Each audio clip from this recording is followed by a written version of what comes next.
Welcome back, 5 Aces. Battle control initialized. Hey people, 5 Aces here.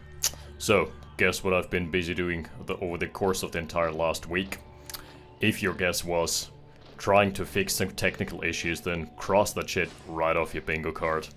That is exactly what's been going on. That's why I've been hiding in underground, basically.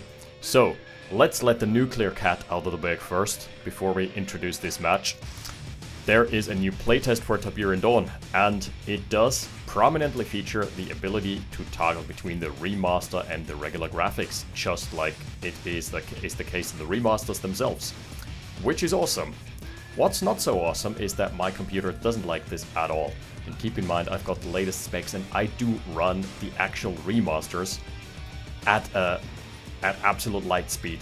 So I just open the game for the remasters, and I'm in the game, and I can load up saves with a load time of approximately half a second.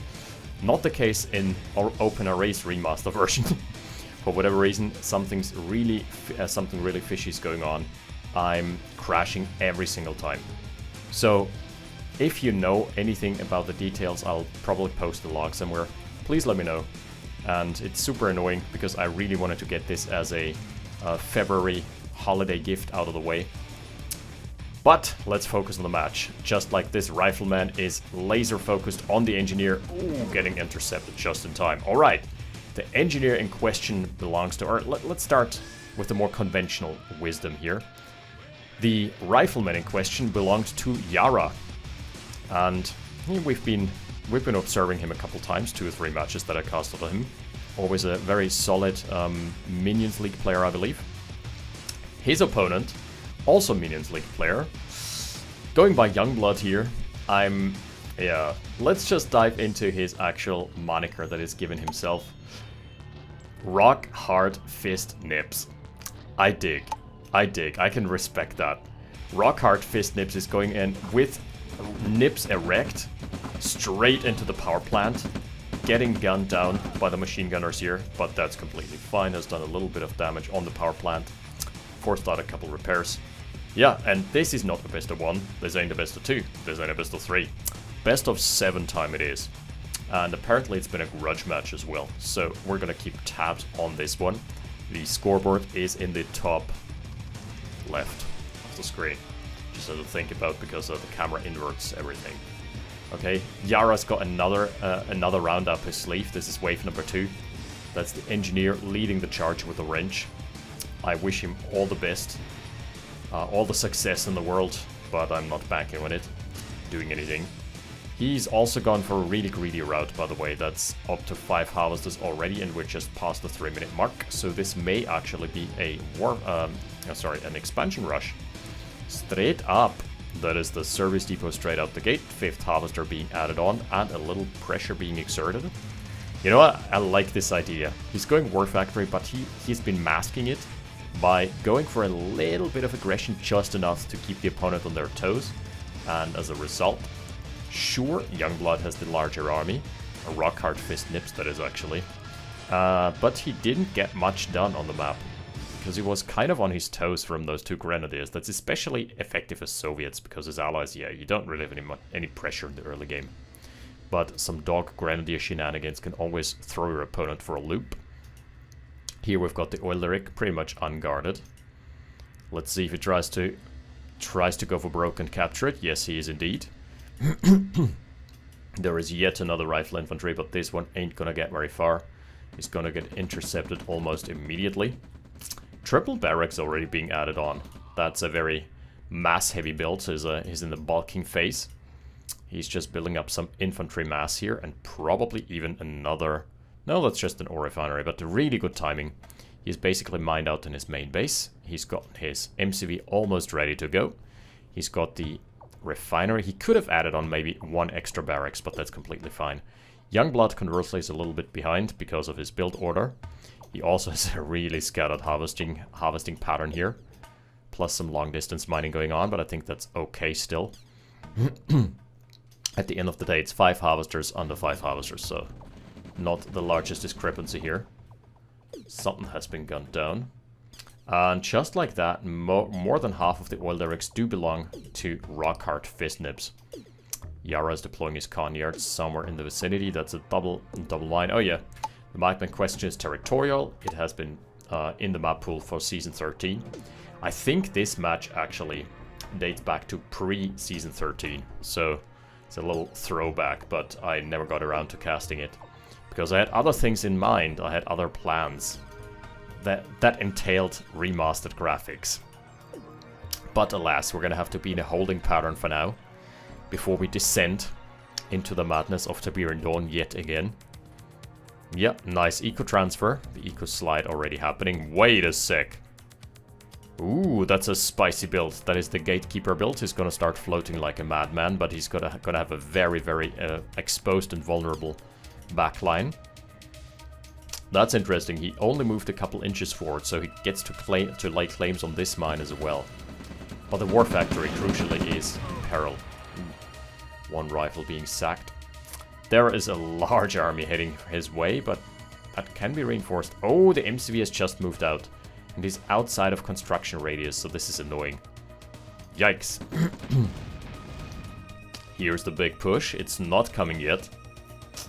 RockHardFistNips, his nips have just deflated as he retreated. Oh yeah, I do read the comments, by the way. I just don't have time to answer appropriately right now, so apologies for that. And especially the ones about the housing market were kind of really interesting to read.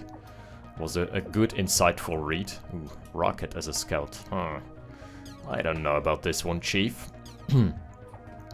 Uh-oh. So as soon as this derrick gets attacked, that's probably gonna be the cue for RockHardFistNips to go on the aggression himself, huh? Yeah. Tesla coil as well. This is looking a bit bleak already. This first outpost is gonna get pushed back immediately.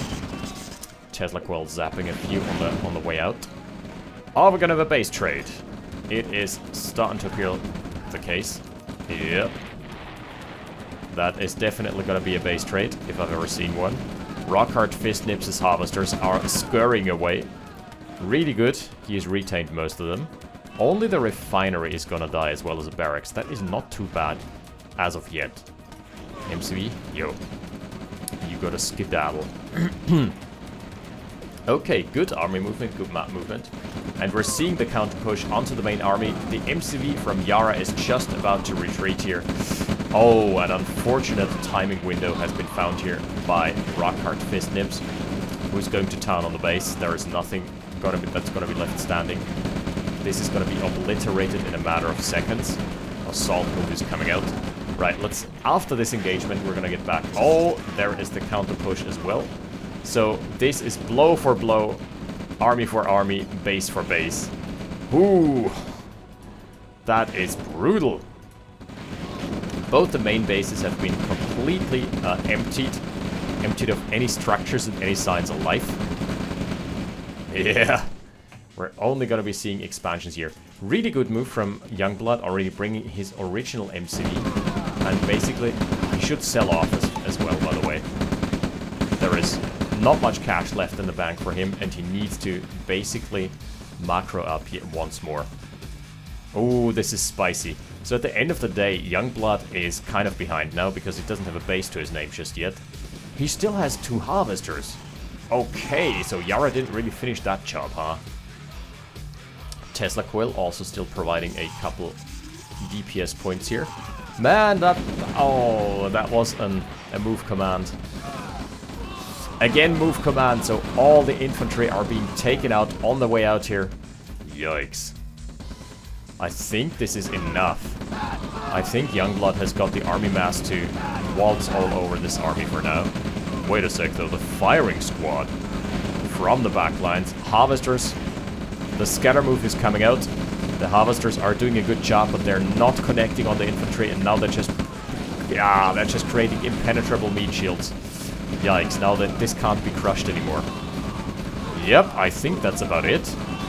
I think game 1 is gonna go towards RockHardFistNips, who did indeed display RockHardFistNips by just going for broke, rather than trying to defend when he was tasked with defending a push. He just went all the way forward. That was really impressively well played. Oh, This has been spectated by Dot1 as well. Not a stranger to OpenRA exactly, but nowadays he's no longer the chief of RAGL as far as I'm aware. But good hustle. Really good first game, and we're going to be talking about the housing market, because that's what the comments were about in game number 2. See you in a sec. Battle control terminated. Battle control initialized. Alright, game number 2. And no, I have not lost my train of thought. It didn't derail, it was just that there was a little too much going on here. But back to the plot. I've read all your comments, and the ones about the housing market were particularly interesting. Something I wanted to add was that recently we found out that a neighbor of ours in my new hometown here basically went bankrupt. They had to declare bankruptcy in the Chapter 13 or whatever it's called in the United States. And basically, so their house is in foreclosure, which is terribly sad. They're both working, but they kind of overstretched their budget. Anyway, so their old, or basically their house that's basically 2 steps shy of falling apart has been given up for an auction, and the starting price was $1 million. So yeah, that's where we're at right now. It's like you wanna get into the housing market, bring your $1 million, or don't even try. Okay, back to the actual game. Yara is under a little bit of pressure to perform here. RockHardFistNips has displayed a solid display of dominance by going for counter-aggression rather than pulling back. And there we've got the double refinery for both players, which is very realistic because this is relatively speaking, this is a close spawn map. I like that this is a double layer of cliffs. So what this does is this prevents harassment over the cliffs. So this is a relatively safe expansion until you keep in mind that there is one entry. But other than that, you can relatively easily wall this off as well. So you can safeguard your expansions relatively easily, or your main base, that is. Your ore nodes. Oh no! Oh no, the MCV is coming forward! Wait, that's only 1 barracks though. So this all depends on whether or not this gets scouted. The thing is, this could really... Just as I was about to say, by the way, I did not watch the replays. I had no idea this was gonna come into play. But I think with the double cliffs, this is not as easy to push or flush an opponent out than it would be with a regular mine. Oh no, he's ratted in grenadiers. So this is gonna go 1 or 2 ways, and both of them are gonna end in an explosive finale. Ooh. Okay, that's the only barracks. Youngblood immediately needs to build another barracks. Oh no. War factory. Nope. Nope. Good sir, I think you're done. Wait a sec. Is this the counter-aggression? Oh no. There is the flame tower. There is the harvesters going to town. Holy, it's all going to hell in a handbasket. Jeez Louise. At the end of the day, 1 harvester being lost. The construction yard for Yara still standing strong, and the APC ain't gonna do shit. My friend, what are you trying to capture here? I'm not entirely certain what the game plan here is. There is no more income for you. Yep, Youngblood is running on fumes. And all that Yara really needs to do is just build 1 or 2 rifles. And then he's gonna be completely safe against everything here. APC gets downed almost immediately. There is barely any cash left. Oh no. He's trying so hard. There is triple ore truck threat. Oh my goodness, that this game isn't over yet is just a miracle. Oh, some really good crushes. With the MCV as well. Oh my goodness, wait a sec, don't overchase. My friend, what are you doing? No! No! You were on such a good track to winning this game. No! And the engineer got killed. He just captured the barracks, that's it. No, my friend, this is not gonna be a win anymore. Okay, he needs to sell the war factory immediately, yeah. That's his only way of recouping any money. So the thing is, Yara has got shit economy as soon as this falls.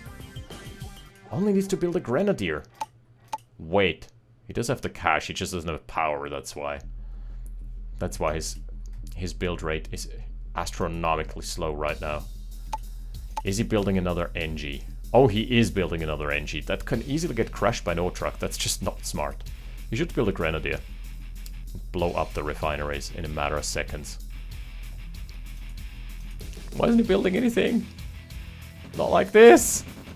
Yeah, that's game. That was just a... This was not very well thought out. I don't know what the idea was here. You should have built a Grenadier, just kited around, killed the ore refineries. Would have taken him a minute, but would have been the safer way. And now he's completely done for.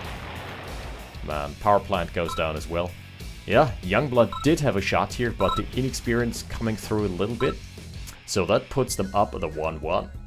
What a game! Game number 2. Alright, I'm really digging this series. Oh, I want more of that. Okay, we're gonna be back in game 3 in just a second. Battle control terminated. Battle control initialized. Okay, we're back after the commercials on the Isle of Wight. Yep, that's indeed the name of the game here.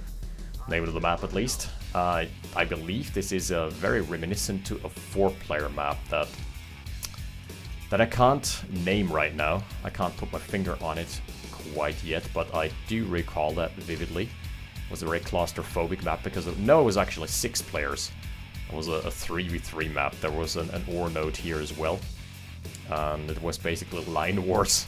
Line Wars the game.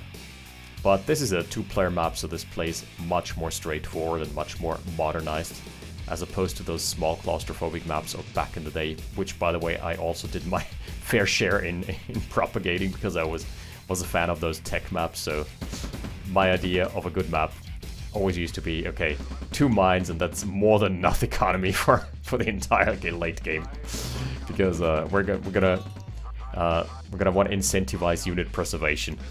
Was basically the idea.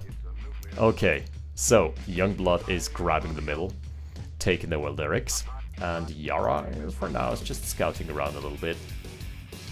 Just sniffing around with a couple of rifles. Right, the factions, we haven't talked about those. It is Ukraine versus Ukraine. Very good. Brothers in arms conflict, basically. A civil unrest. Depending on your perspective, it's either terrorists or freedom fighters. Either side. Oh, Grenadiers are just let loose on this hellscape. What are you gonna blow up? Please not the hospital. So yeah, let's see how this develops. For now, as of now, this series has been amazing. The first 2 games have been just complete chaos. And I love my fair share of chaos matches.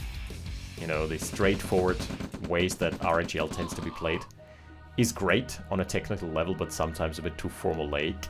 And sometimes it's good to have a little bit of anarchy injected into your OpenRA matches.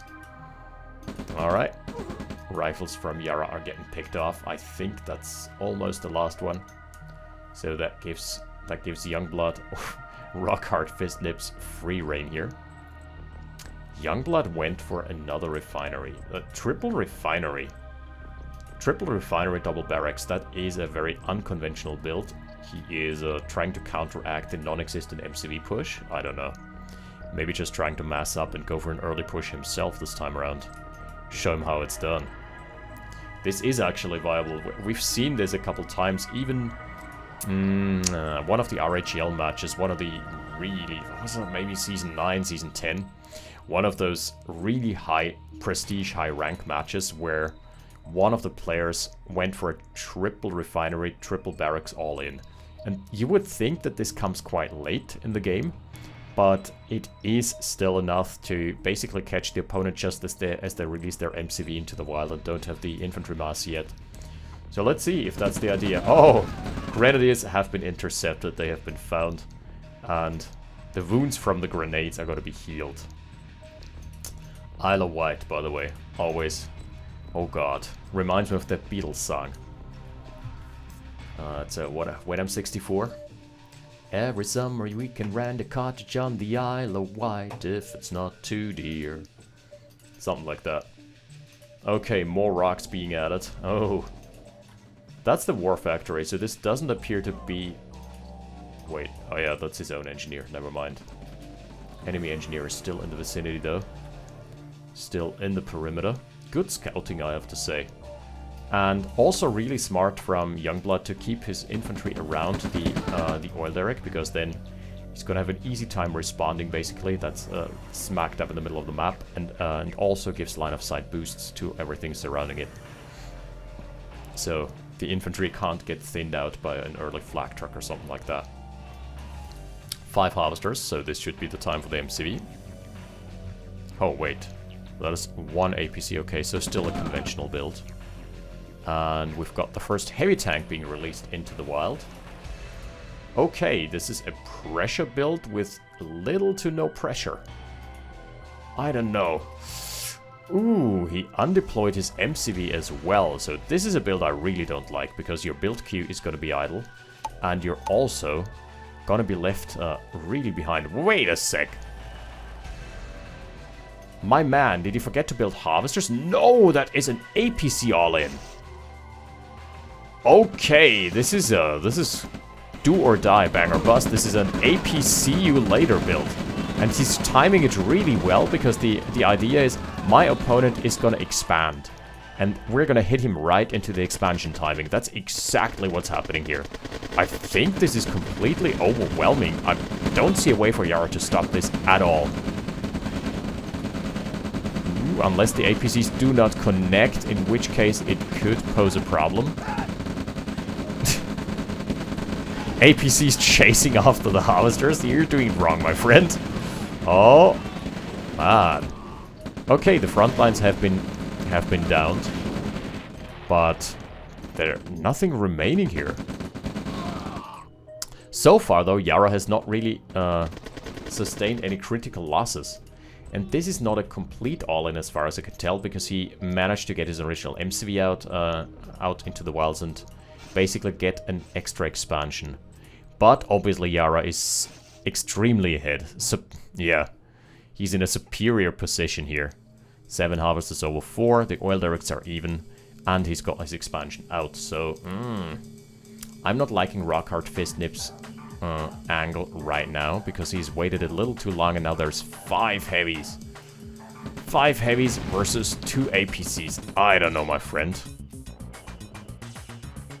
Ah? Maybe he's got the right instinct. He has no idea about this expansion yet, so this may come as a surprise. Oh, he's checking now. Okay. That's good. Has scouted that there is a base here. And this basically means there is time for the go button. Obviously, Yara is now going to be scrambling to get his army into position and defend the push. But I think it may be a little too late. Good crashes from the APCs. Really well played, but here comes the real engagement. The MCV can always retreat, which it's doing right now. Oh, it died. Okay, we've got ourselves a game at our hands here. Flamers have been singled out. There has been exactly one flamer added to the mix. Oh, good scatter command. So the tanks have not connected, and the superior tank army has been completely obliterated by bazookas from the backlines. Ooh, this is... Wait a sec. I was just gonna... Really? RockHardFistNips. We're gonna have a little sit down and a little discussion about finishing a game, closing out a game. This ain't it, Chief. You have killed the MCV. You have killed 1 production facility. What have you accomplished? Nothing yet. You're in an okay spot, but you're still behind in the econ. You still have only 4 harvesters. What about the army graph? Ooh, that took a nosedive for both, but someone is recovering more swiftly than the other. I don't know, I'm not... Oh, no. The engineer from Yara. Is this gonna be the game changer? Holy smokes, like, this has been an insane series so far. Ooh, so close he realized it. Good presence of mind here. Here is the counter push on 1 of only 4 harvesters. Ouch. That stings a little. That's 25% of your economy down in a blink. There's the engineer still going at it, unfettered by the shackles of the harvester here. Oh wait, that's never gonna complete. Yeah, harvesters have such low health, it doesn't really matter. Okay, Conyard, second Conyard has been deployed, so that's 2/0 Conyards. Triple barracks for Yara, so that his production is not the best, but it's okay. And he's got some significant income here. Yep. RockHardFistNips is trying to defend against the tank that is being parked in his base. Fortunately, he's got a really good squad intercepting. Yeah, this tank ain't gonna go nowhere. In the middle, that's a dead oil derrick, but that's okay. Yara is starting to run out of ore, at least in his starting location. But Youngblood is gonna have a tough time defending against this. Walls would be good here. He's trying to consolidate. That is only one of 2 Conyards. Sell-off, that's really good. Sell-off command denies your opponent the bounty and also denies veterancy. Plus it gives you a little cash back. And he sold it at half health, so he's gotten approximately 500 to 600 credits from that. So that is completely fine. Man, there is only 1 tank in the front lines for now. 6 harvesters now for Youngblood. So his econ is kind of okay. Would this be a good time to tech up? No, honestly not, because this is such an army versus army clash. This is very much a do or die death ball scenario. You lose your death ball, your opponent is gonna bounce back with their army and just waltz over your base before you can rebuild. So I understand the decision that is gonna keep with his current tech level. Engagement has not really started just yet. Both just trying poking and prodding their opponent. Secondary army is now finally tasked with deleting this expansion. This should have been happening a while ago. First harvester not connecting. Second harvester not connecting. Oh, the harvesters have been a little too far forward in the charge. But this should be enough, like by all accounts. Yes, the front lines have crumbled, but this should be enough from with its around as well from Yara. Yeah. Look at that tank graveyard. But at the end of the day, it was still enough. There is a push onto the expansion though, so that is going to be a dead expansion finally. That could have been that could have happened 10, I guess, 5 minutes earlier. Yeah. So there's now a large pack roaming around, but he's got defensive forces, plus he's got Tesla Quills. So still an okay spot if he doesn't die to an all-in. Yeah, that's a dead tank. Thank you, goodbye. Thank you, good sir. I think it was not on Yara's radar that RockHardFistNips had another MCV. I think he may have assumed that it killed the only MCV. This didn't look like a tech build at all. Like a build with access to service depot tech. This just looked like an all-in. So I can very much relate to his decision there. Should just stop command and kill the scout. There we go. Ah, he's found a sneaky angle with grenadiers still. Are those still the grenadiers from the early game? No, I don't believe so. Ha! Tesla Quill, talk about overkill. Oh, and really good micro, singling out the damage threats. Now it's only rifles remaining, so yeah. Inconsequential. Man, it is going for the main base yet again, forcing back the army from Yara. Yara still has a significant force though. Ooh, this may be getting down to a base trade yet again. Youngblood is reinforcing, he's got 2 war factories up already. Oh, plus an MCV. He's built a 3rd MCV, which is pulled right now. And is gonna start laying claims to the main base war of Yara. Again, this is not the real main base anymore. So if Youngblood sells this off, that's completely fine. Just needs to defend. I really like this. This is a crazy series. Okay, this time around, despite the front lines crumbling, it is a Youngblood with the stronger army, who's now going to be waltzing all over the base as well. GG! He doesn't feel like he can win with this army anymore, and that it's probably the correct choice. But I'd still like to see it played out. Wow. Such a back and forth. What an insane game. What an insane series. Oh, alright. That puts Youngblood, aka RockHardFistNips, who has just moved to spectator rank, up a 2-1. And that puts us at the time for a commercial break. We're going to be back. I guess for you it's going to be next week. I'm going to be casting those back to back. And with that out of the way, let us remind ourselves that Tiberian Dawn is still on the menu with the remastered graphics, as well as Shadow Paradise. I got it running. I only need replays, and I'm looking in no particular direction, Mr. ZX Ganon. That's just, you know, the first name that came to my mind randomly. If you have any good replays from the current build of Shadow Paradise, please let me know. I really want to get casting. Mr. ZX, you know what to do. Thank you for watching. I'll see you next time. And we're going to be concluding this series. 5 aces. Out. Battle control terminated.